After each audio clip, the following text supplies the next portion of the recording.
Sir हम कहते हैं कि किसी भी इंसान को देखकर कि इसे थायराइड हो चुका है, लेकिन ये भी कहा जाता है थायराइड कोई बीमारी नहीं है, ये एक ग्लैंड है। और मैं आपसे ये जानना चाहता हूँ कि ऐसा हमारे थायराइड ग्लैंड में क्या प्रॉब्लम आ जाती है जिससे हमारे शरीर का वेट जो है बढ़ने लग ये जाता है। है हार्मोनल डिस्टरबेंस है। जब ना, अच्छा, जो थायराइड है ना, हमारा जो थायराइड ग्लैंड है, ये इस पे निर्भर करता है हमारा पूरा स्वास्थ्य, पूरी सेहत इस पर निर्भर करती है। आपकी हाइट कैसे बननी है, आपका ग्रोथ कैसे होना है, आपकी बॉडी का ग्रोथ, सब कुछ इसी के हाथ में है। और ये बॉडी का सबसे नाजुक पार्ट है और ऐसी जगह पे पड़ा है जो मतलब बहुत ही मतलब सेंसिटिव पार्ट है, सेंसिटिव है। हाँ, तो ये भगवान की लीला है, उसने जो जहाँ पे पार्ट लगा दिया, कभी आपको लगेगा नहीं, कभी आप उसको ये नहीं सोच सकते कि यहाँ नहीं होना चाहिए था, ये यहाँ होना चाहिए था, जो लगे बिल्कुल ओके है।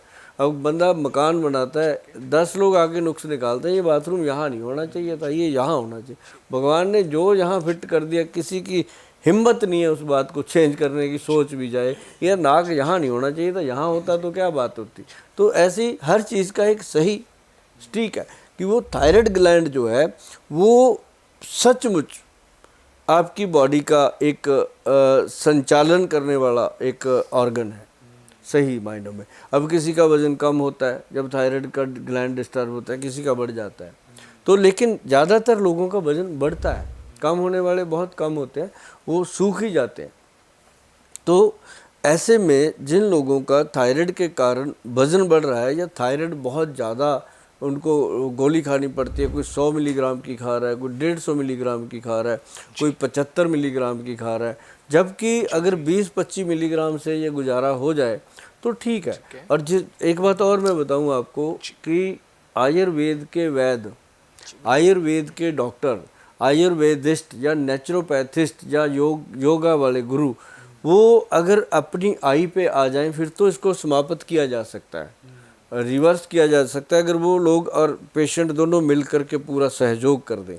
हो नहीं पाता, मैं आपको बता दूं, हर 10-15 मिनट में यहाँ से कुछ नीचे जाता ही जाता है, उसको रोक नहीं सकता कोई, है ना। तो वैद्य भी उतना समय नहीं दे पाते जितना उसके लिए चाहिए। तो इसलिए इसका जो सचमुच इसका कोई इलाज है तो वो जो गोली खाते हैं वो उसको खानी पड़ती है। कई लोग कहते हैं इसको छोड़ दो, हम दवाई दे देते हैं, अगर वो छोड़ दिया तो बहुत बड़ा प्रॉब्लम होता है, एकदम से बढ़ जाता है, एकदम से बढ़ता है और इतना बड़ा प्रॉब्लम होता है कि पेशेंट को परेशानी पे परेशानी, परेशानी पे परेशानी होती है। तो लेकिन ये जैसे हम लोग देते हैं, हम क्या कहते हैं, मैं कहता हूँ कि भाई थायराइड ग्लैंड को स्ट्रांग रखो और कुछ ना करो। स्ट्रांग रखने के लिए सबसे बेहतर है काली मिर्च, सौंठ और मग पीपल, 3 चीज़ें हैं, चौथी कोई चीज़ ही नहीं। गुल साहब ये मग पीपल है क्या चीज़? ये मगे होती हैं इतनी लंबी लंबी, अगर आपको लगे कि नहीं पता चल रहा, आप जो भी इंसान हिंदुस्तान का हिंदुस्तानी है उसको पता है मग पीपल का, लेकिन कई बार उसको नाम कुछ और लेता है। तो मैं कहता हूँ कि मग पीपल जो है उसको गूगल पे जाएं, मग पीपल लिखें, आपके सामने फ़ोटो आएगी, इतने लंबे लंबे से होते हैं। गुल साहब क्या जैसे मैं समझ पा रहा हूँ ये छोटी पीपली और बड़ी पीपली जिसे कहते हैं, क्या ये वही है? हाँ हाँ, वही वही वही पीपली वही होती है ना। अच्छा अच्छा, तो वो वाली उसका जो टेस्ट होता है वो काली मिर्च वाला ही होता है, सेम टेस्ट आता है उसका भी।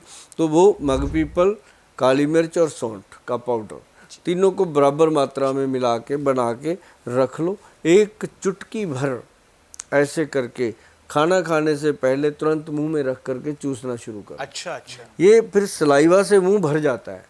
जब इसको रखोगे ना तुरंत अपनी जो माउथ की जितनी भी ग्रंथियां हैं वो सलाइवा छोड़ देती हैं, मुंह भर जाता है। तो वो सलाइवा पेट में जाना चाहिए, थायराइड ग्लैंड को मसाज करते हुए वो नीचे जाता है, तो उससे एकदम पेशेंट को रिलीफ मिलता है। और वो जितने पेशेंट को मैंने बताया वो सभी कहते हैं गोयल साहब थैंक यू। मतलब ये थैंक यू बड़ी मुश्किल से मिलता है क्योंकि ये पेट से निकलता है थैंक यू, ये ऐसे नहीं लिया जाता, किसी से पैसे दे के थैंक यू नहीं मिलता।